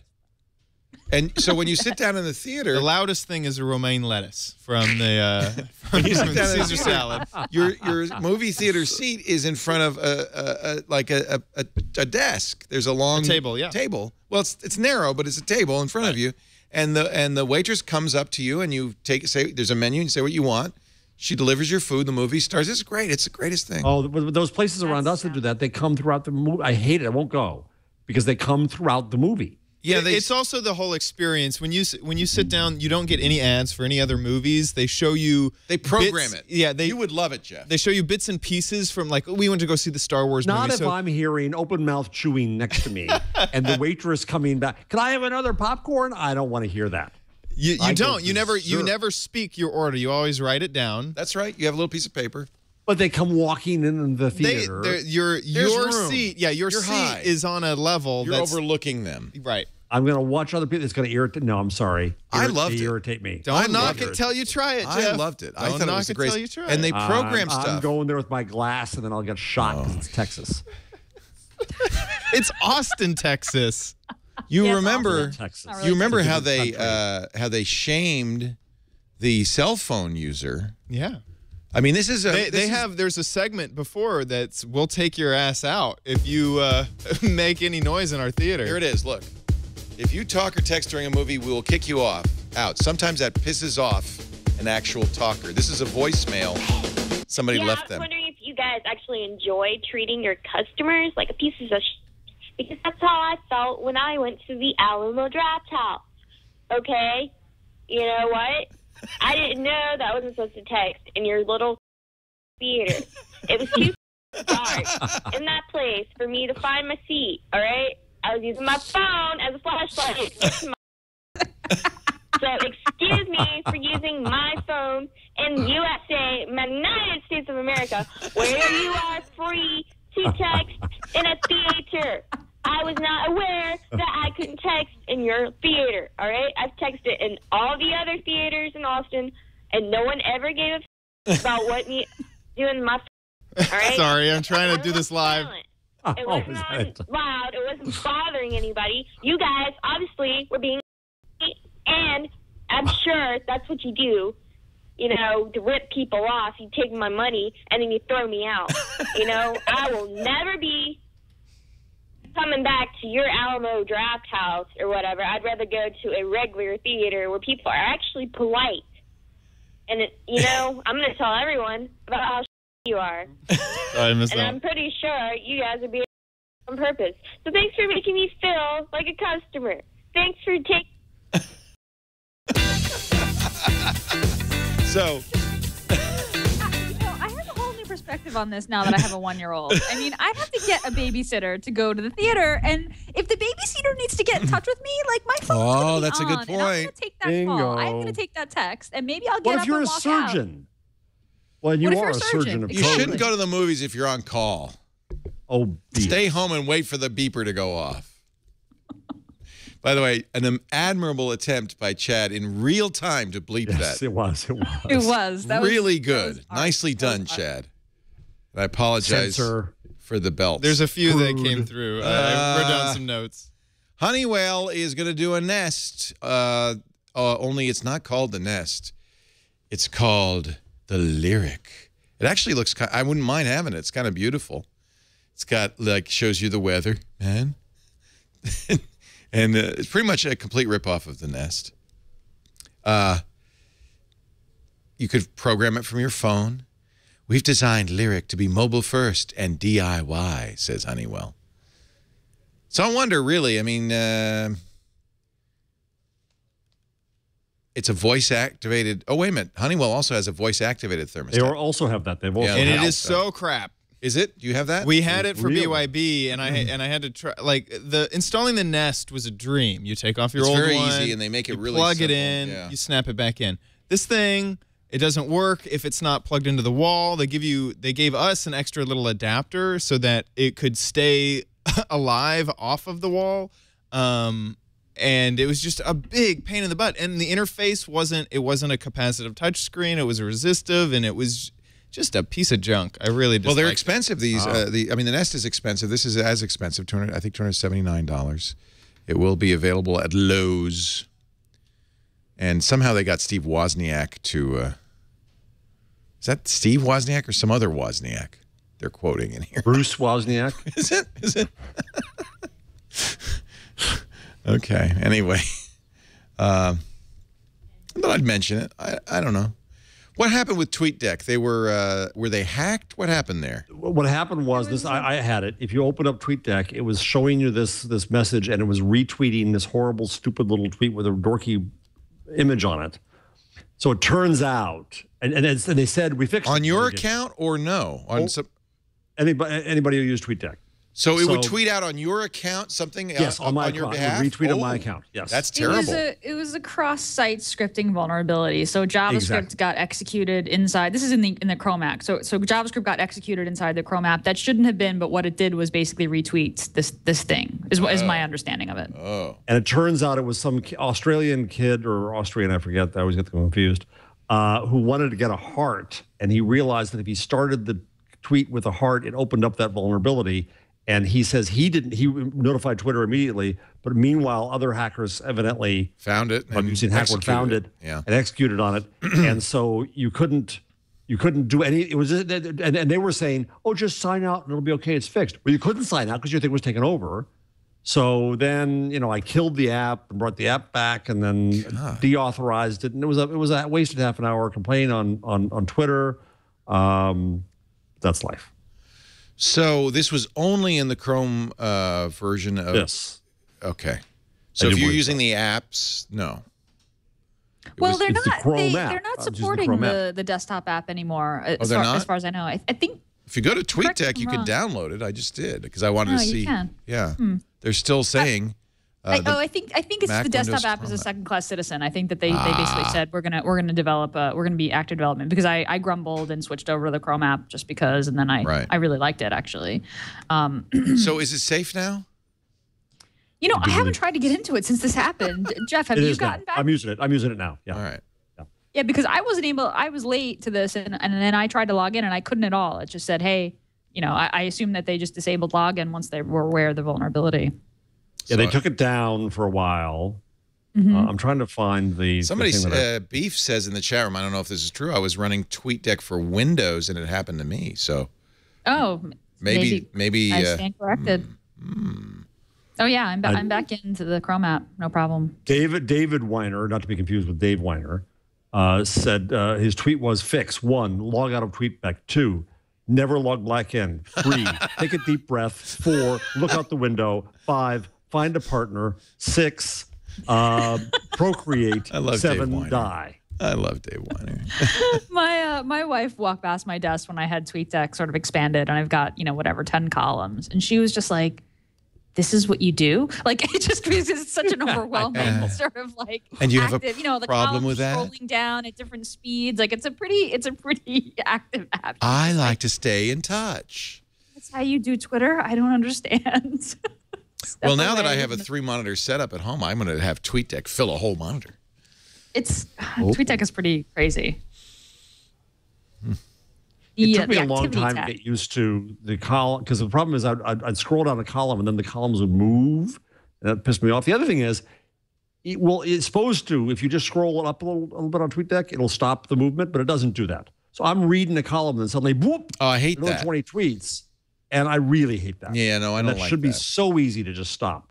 Yeah. I have clicked on the wrong link because the tweet bumped down and the time that it took me to click. Yeah.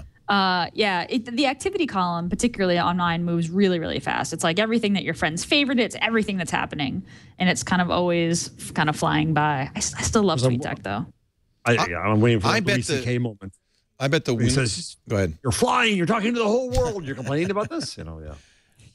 I would bet that the Windows and Mac versions are wrappers around essentially a web interface, and that's probably why they're cross-site. Yeah, for a while they were Adobe Air. Oh, that was terrible. I remember that. Yeah, it was terrible. Yeah. I'm not sure what they are, and I think that they went native, and then I think they just said we're gonna be working on the Chrome app. This was the product that your friend Bill Gross was poised to buy along with Echo Phone. He was going to buy up all the Twitter clients and create a Twitter competitor, and Twitter swooped in and offered them an obscene amount of money and said... Not even a Twitter competitor. What he was going to create was a Twitter ad network, just a surveying mechanism for Twitter. But they swooped in. The Twitter didn't let it happen. Yeah, they swooped in all right. What did they pay for it? Do you remember? I don't remember. More than Bill was offering. Like more than it was probably worth. Well, I don't think it was just a question of that. I think it was also that if we won't be nice to you. Right. Yeah, if you want to continue in life, you must accede to our demands. Anything else? Let me see before we get to our tip and number and tool of the week. Obama did a Tumblr Q&A. The new AMA is a Tumblr Q&A. David Karp gave him a fist bump. Look at David chilling with the president. He's what, 12? How old is David? I know. He's amazing. He actually looks younger in this than he is. Can I get this full screen? No, Yahoo apparently doesn't do full screen. This is the Yahoo News story. David Karp is as the founder. Look at him. This is so small, though. Why is it so small? Let me make it a little bit bigger. Here we go. He looks like he's like, I'm in the Model UN, and I would like to interview the president. Is he not wearing a tie for the president? Not wearing a tie. Sock wore a tie. Give him a break. He put on a jacket. He might have combed his hair, maybe. I don't know. Oh, man. Looks like he might have shaved yesterday. Holy cow. Just another day. Whatever. Just another day. I think, truthfully, at this point, Obama doesn't have a whole lot of respect built up in the piggy bank, and in the tech community. Yeah, but anybody. I think the NSA is kind of soured that thing. I feel like I don't even. Is he president still? Is he still? I'm waiting for Hillary, man. I'm waiting for Hillary. So is every other Democratic candidate. Yeah. Wow. So on the list, will you get in trouble and get pulled down if you play any of Celine Dion? We won't get in trouble with the copyright police, but I think our audience might disappear. Where is this one? You're right next to it now. Stuck in Vegas airport, Canadian man lip syncs. He's alone all night in the Vegas airport, and he makes a video. A lip sync video because he's got nothing else to do. It's brilliant. It's let's watch. Let's watch. He put it on Vimeo. Just pick out a few seconds. I don't think I can get in trouble for playing Vimeo clips. I think that's. Oh, okay. No, I'm just joking. What do you do when you're stuck at the Las Vegas airport overnight? Shoot a music video on your iPhone. Apple should pay this guy. When I was young. You should probably skip in like halfway. Skip in halfway so you don't. Takes a while to get started. It's a 5-minute long song. Oh, it's an Eric Carmen tune called All By Myself. So he used the moving sidewalks to do pan shots. How is he doing the zoom? Digital. I don't know how he's doing the zoom. Digital. He does look alone there. Yeah, he's using the Delta counter. It is 4 in the morning. There is no one there. Oh my God! All right, it's kind of great. I'll give it to this guy. Richard Gingras on Google Plus pointed me to it, and he said this guy's now his hero. What do you think the thought process was? He got bought out. He got bumped off voluntarily off 2 flights. It was a 6 a.m. flight. No time point going to the hotel. He said, "How am I gonna get in trouble?" So he does this. This is a good use of time. Now, do you think he had playback? Like, did he? He had to. Yeah. Oh God, he's the what? Oh my God, women. In front of the women's room. All right. That was a good one. That was worth it. That was kind of great. Yeah, I like that one. Here's the other one that might be too. Go ahead, Jeff. No, go ahead. I was changing. Go ahead. No, I was going to ask about totally random, but the newsroom. I saw on your think up that Twit's going to be on the newsroom. Is that a confirmed thing? Was I not supposed to bring that up? It did. Did you read the tweet where it said private? Confidential? Yeah, that part. I don't understand. Hey, I agree. I said okay. But it did say confidential in the tweet, so I don't know if I'm supposed to mention it. Oh, so I'm doing it for you. But I got to tell you, when I saw the end, and I don't think this is a spoiler, but I saw this end of Silicon Valley, and not only did Kara Swisher get a massive cameo, so did Mike Arrington. Yeah. Ooh. I'm a little hurt. So apparently the same, and all we got, by the way, on Silicon Valley was a tab. Yeah. We got a favicon. We got a favicon. But the same people apparently who do that, which is the on-set playback, that they do the computers, they apparently, I can't say any more than this, they apparently are going to try, not guaranteed, to get us into the newsroom. Not me or, nothing like that, but you'll see. And they have me I know Jeff insulting the doesn't show love the in there? newsroom, but I do. So I'm excited. I'm excited for you. I now love the newsroom. You now love the newsroom. I was once on Murphy Brown, mentioned on Murphy Brown, the network vice president, because I had smashed an episode. So the network vice president said on Murphy Brown, Jeff Jarvis, he's a bottomless pit of hate. Wow. A proud moment in my career. It is, because that means that enough people know who Jeff Jarvis is. Or was.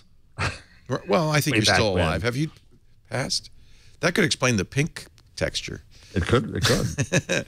No, that's really good that people, it means you're popular, culture. No, in the pop culture. but it was also just their way to just. Did you not like Murphy Brown? I loved it, but then like Cosby, it got bad after a while. I said so. And All then shows do. They go on too long, including this one. So that's why we're going to wrap it up. Sorry. I've been lots of detours today. Well, I do want to just mention, I just want to mention real quickly, because we'll be coming out to the Bay Area twice in the next month, that I'm not going over the Bay Bridge. What? Oh, you want to show that? Well, the Sacramento Bee did a major investigation piece of everything that's wrong with that bridge. The new one or the old one? The new one. Because they built, it's gorgeous, a gorgeous structure. They're saying that the new Bay Bridge is, by the way, the Sacramento Bee, very with it. Their design, look at that. That is the modern design. Look at that. For the next 10 minutes. Yeah. But this looks just like medium. Yeah. Wow, I can't believe the Caltrans choice of an inexperienced company left structural. It was a very expensive bridge. I think it cost many billions to build. Key findings. It cost as much as WhatsApp to build this. I just want to say I'm not nuts to dislike bridges. That's all I want to say. Actually, I'm sorry. It only cost $6.5 billion to bridge it. It was cost a half of WhatsApp. A half of WhatsApp. Zuck can fix it. Can you believe that a iPhone app cost more than twice an actual bridge? Admittedly, we didn't have the best builders. Huh. So, well, no, you don't have to go over the Bay Bridge to get here. Oh, I know, good. I was going to say, how are we going to get to Petaluma? The Golden Gate Bridge, which was built 60 plus years ago, is actually structurally quite sound. Yeah, that's what you say.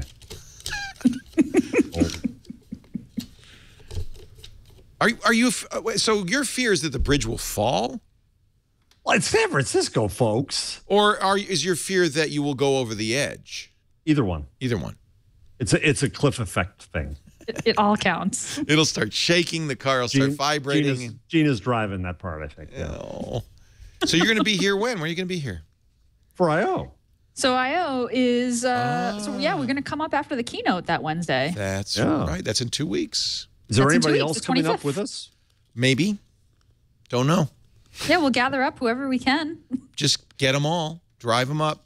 We'll get a big car. We'll get a stretch limo if you want. That's how Andy Iannacco and Renee Ritchie came up after WWDC.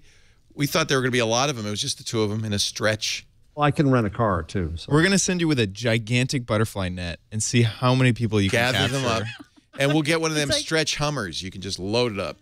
It's like get Kevin Marks, Scoble, Kevin Purdy, Kevin Marks, everybody. Yeah, just get everybody up there. Actually, we're trying to figure out who's going to do our live coverage. I'm going to be here anchoring the live coverage as we watch the keynote. And everybody we think of is going to be in the keynote. Yeah. So we're going to have to get somebody who's like, I don't know, not famous or something. Are you worried about flying, Jeff? I mean, you're actually in the air 3 miles high, and that doesn't bother you. No, no. If I think about it too much, it would. Okay, don't think about it. We're in the air. It is time, ladies and gentlemen, for Gina's tip of the week. This is a little bit of a geeky one, but I kind of liked it. There's a new Chrome apps and extensions developer tool that you can install, and you can kind of watch what your apps and extensions in Chrome do. How many times, history basically of their behavior when they access your browser cookies, when they search through your open tabs or modify a site. That's great. Kind of neat. Yeah. Not just. I'm not saying that this isn't necessarily a paranoia thing. This is just kind of like interested in technology. How do these things work? Type of thing. So this is a free. Actually, it's a Chrome extension itself. It's the Chrome. What's it called? It's got a long name. It's the Chrome Apps and Extensions Developer Tool, and it's by Google, and it's free to install in Chrome. If you You want to see the stuff that you installed. And in fact, Adam Pash, my former co-editor at Lifehacker, just released a really cool bike sharing Chrome extension, and I installed that. And then I got to install this developer tool and got to kind of see, oh, look, he's going to City Bike and grabbing, the how many bikes are at the open docks nearby. So this developer tool kind of lets you see that and gets you a view into what your extensions and apps are actually doing. So it says, I just installed it, said it's been added to the Chrome app launcher. Yes. So now where is that? Launcher, yeah, it goes into your dock. Are you on a Mac there? Yeah. No, you're not on a Mac. I am on a Mac. You are on a Mac. Yeah. It's in your dock now, which I didn't like that. Like, look at your dock. Let me find my dock here. Wait a minute. Where's my dock? There's my dock. Yeah. Oh, there it is. That's weird. Yeah, it's That's weird. Huh. I went directly to options remove because I'm. Can you just drag it out of here? Yeah, you can. Yeah, you can. Yeah, but then I can't close the. Whoops. Now I have it permanently installed. I like the app, but just in my in Chrome. Did it used to be in the menu bar? I thought it used to be in the menu bar. All right. Yeah, you can put it. It's actually on your bookmarks bar, and you can show or hide it. That's where it should be. Yeah. Yeah, that seems reasonable. I didn't love that Chrome was sort of showing up on my desktop, so I removed that. But apparently, I did it the wrong way because. Is that menu still there? The launcher's still open? No, it's gone now. It's gone. Good. Where it went. Hangouts is doing that too now. When you click Hangouts, it opens a new. It's like an app. It's like an app. Yeah. I don't know if I really approve of this. Yeah, Chrome is becoming. Feels like it really wants to be a desktop app. Yeah. Taking everything over. All right, the Chrome Apps and Extension Developer Tool. If you can say it, you can use it. If you can say it, you can download it. Jeff Jarvis has some numbers for us. Well, Henry Blodgett says that a source of his says that Uber's revenue, there's a lot of talk this week about it. Uber's latest investment, is it really worth $17 billion? Is it really worth $20 billion? Well, their gross revenue, of which they get 20%, is supposedly running at $10 billion. Wow. Says Henry's source. But the number I wanted to go to was a number of the heart here, 0. That's where, according to Business Insider, an analyst says Radio Shack stock will be very soon. Oh, they're going. They had really bad results. And, where am I going to go to buy my resistors and capacitors and RCA plugs? Online, and that's the problem. Oh. But what about the Battery Club? I know.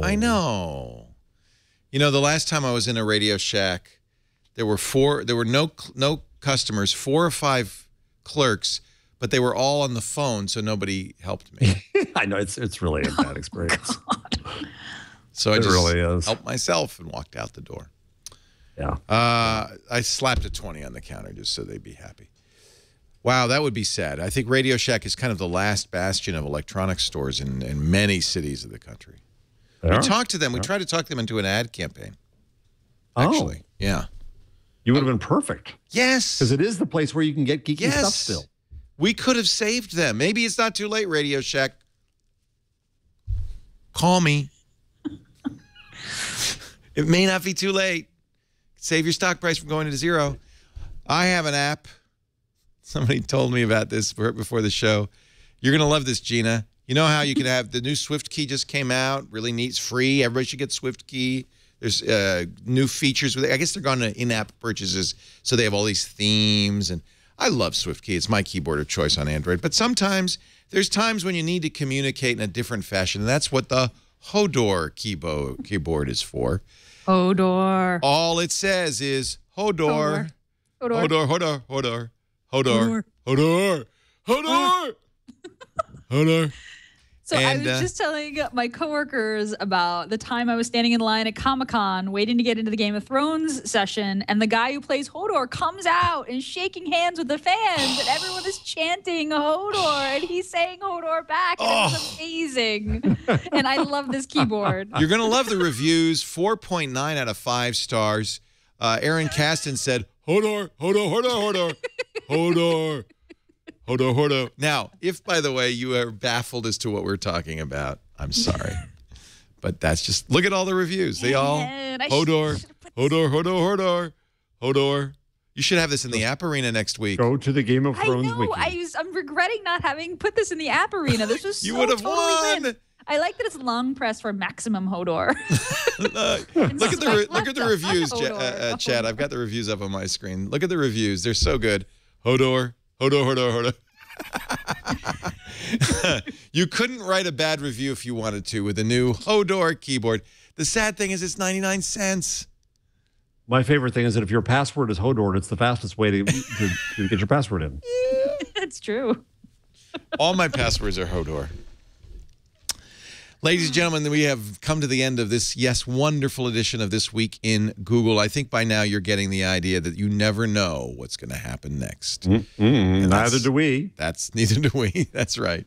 Even though we rehearse as much as possible, you never know.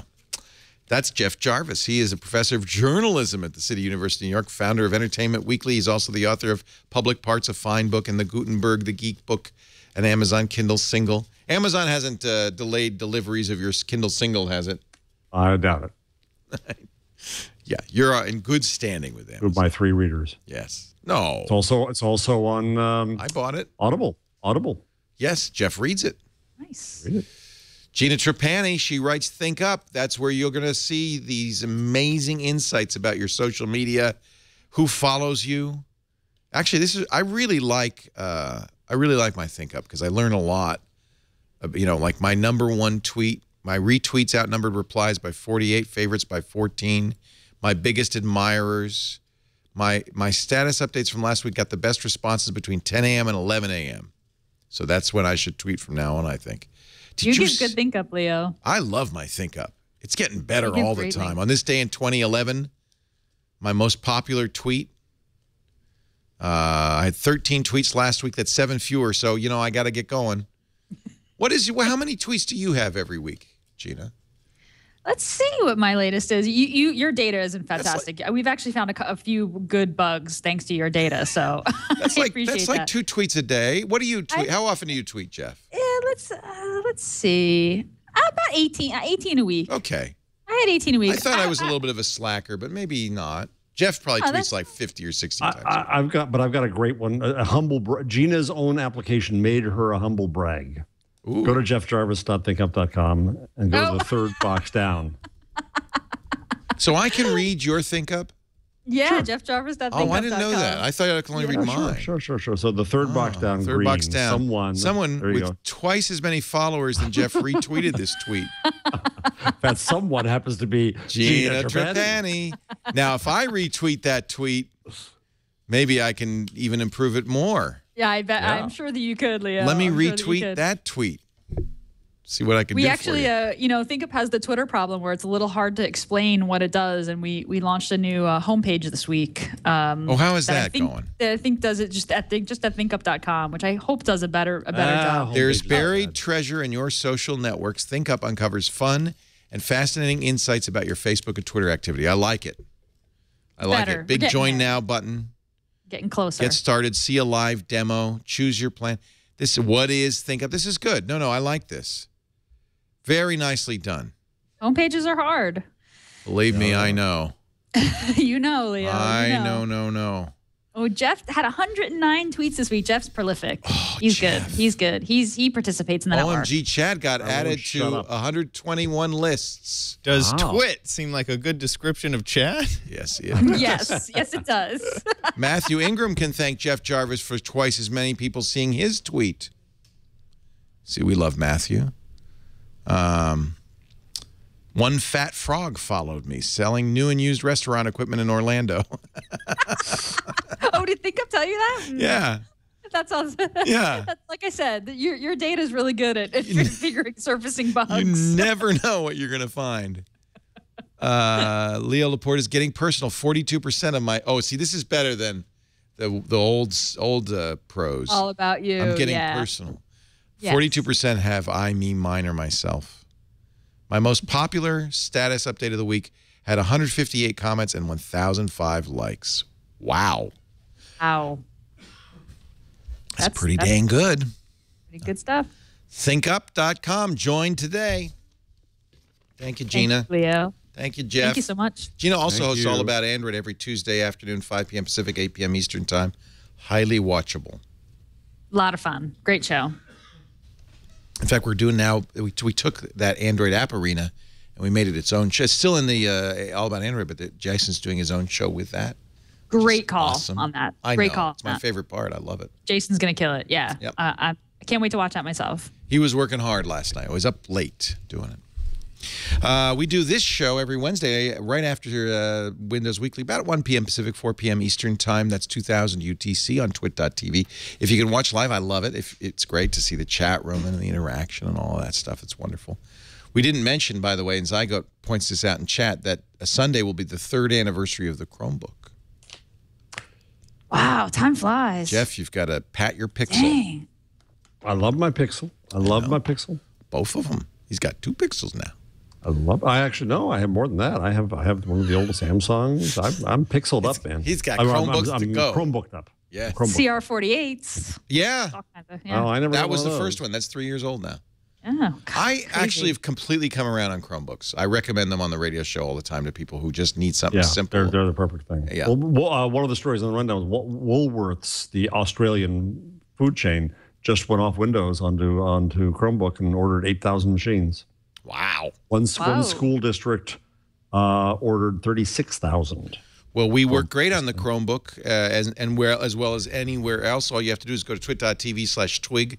You can get every episode. You could subscribe to if you have a podcatcher, or use our apps. They're on every platform, including Android. There's several good apps on Android, all done by third parties who deserve your praise and your dollars. Thanks for joining us. We'll see you next time on This Week in Google.